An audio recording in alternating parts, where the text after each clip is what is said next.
All right. I have a quick video to share with everyone out here in YouTube land. Now, my idea, first of all, people that are full-time RVers, nomads, live in their RVs full-time. But there are a lot of people that struggle to have a legal address. And we have to think about what if everyone lived in an RV? How could society sustain itself if everyone lived in an RV? How could society sustain itself? Now, I want you to be able to see this. If you try real hard, you can see it. Okay, now most people, this is a neighborhood full of houses. Everybody lives in a house, but you can have these group domiciles, group homes for people to live in. They're boarding situation, and you used to have boarding houses, and people that have houses can take in boarders. Back years ago, people used to do that. If they needed extra money, they take in boarders. And this is a boarding house. And we set up all these boarding houses all over the United States. These boarding houses are houses where nomads, now they're going to have mail forwarding services like nomads normally do. But this is going to be a boarding domicile. They pay maybe $100 every month to use this 2900 Elm Street. They all use 2900 Elm Street as their legal domicile because live,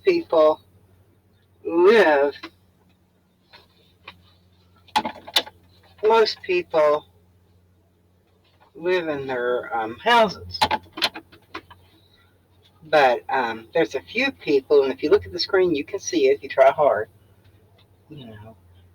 You have a domicile, you have 6 cots in this house. There's 2 bedrooms in the house, 3 guys to a bedroom. There's 6 guys, 3 guys to a bedroom, and they all have a cot. Now, they don't have permanent sleeping places in the house for them because they don't really live there, technically, but really practically. But each guy has a cot with his name on it. And if the officials or any kind of officials come along and want to look in the house and say, does Billy Joe really live here? Does Steve really live here? You can pull out Steve's cot and say, put it in that second bedroom and say, this is Steve's cot. He pays me so much money a month to stay on that cot in that bedroom.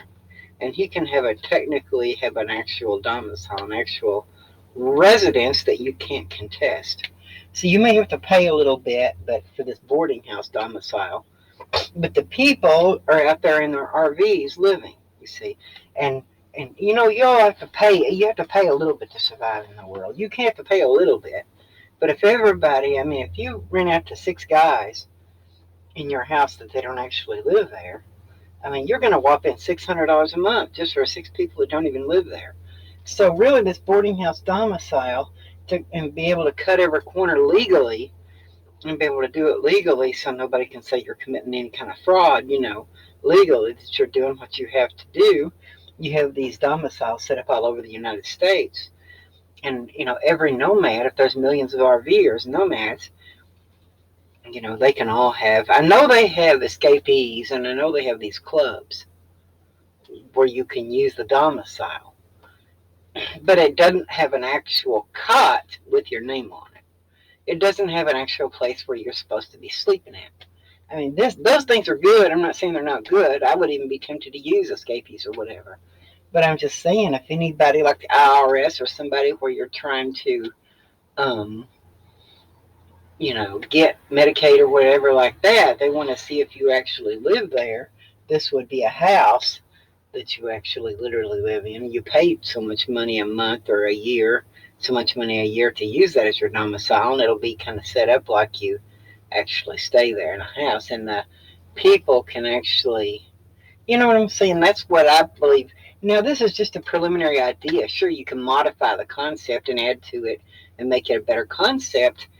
But I mean, creating a sustainable nomadic life for society. What if it's like the old Native Americans, where everybody's a nomad, where all the tribes, the Native American tribes, even the Cherokee, at one time were nomadic. They would have teepees and their horse drawn travois, or whatever. They would travel from place to place. So if we go back to a nomadic society, we would be going back to a nomadic society instead of a modern society where everybody has to live in a house. We go back to a nomadic society. So if we go back to a nomadic society, we have all these houses, but they're just places where people in their RVs can stop and rest, work on their RVs, or stay for a little while, or just use it to have a legal address. But either way, creating these networks where people can do their thing. That's my idea. Thank you for watching. I just wanted people, for what it's worth. There's a diagram. I didn't know if anybody could see the diagram really or not. But you can see the little RVs coming out from the house. Some people live in the houses, and some people using them as satellite residences for the nomads. Okay, we'll see you guys on the next one. Thank you for watching, and share this with other people. Maybe we can get something good started by getting this idea out there and getting it spread out. Make for the nomadic people, and see what other people think about this kind of a concept. Can it work? Can it be put into action? And spread it out there, put it out there, tell some people, tell Bob Wells, tell whoever, do they think this idea can work? People with influence, people that have influence can hear it and see this video, or hear about my concept. We'll see you guys on the next one. Bye bye.